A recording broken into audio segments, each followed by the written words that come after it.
صحیح بخاری کی حدیث نمبر 2۔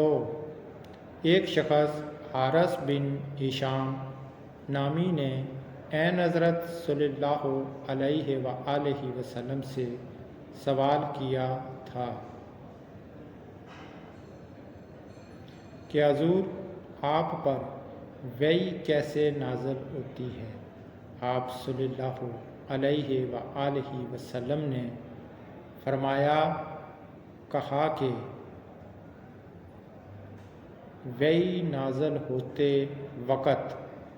کبھی مجھ کو گھنٹی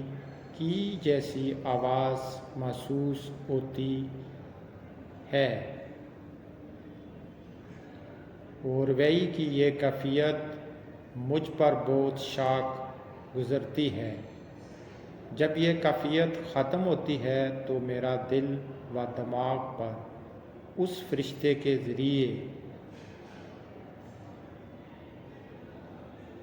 نازل شدہ وحی محفوظ ہو جاتی ہے، اور کسی وقت ایسا ہوتا ہے کہ فرشتہ باشکل انسان میرے پاس آتا ہے اور مجھ سے کلام کرتا ہے، پس میں اس کا کہا ہوا یاد رکھ لیتا ہوں۔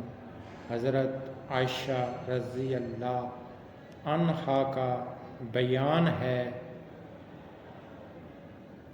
کہ میں نے سخت کڑاکے کی سردی میں عین حضرت صلی اللہ علیہ وآلہ وسلم کو دیکھا ہے کہ آپ صلی اللہ علیہ وآلہ وسلم پر وحی نازل ہوئی،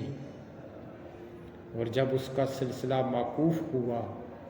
تو آپ صلی اللہ علیہ وآلہ وسلم کی پیشانی پسینے سے شرابور تھی۔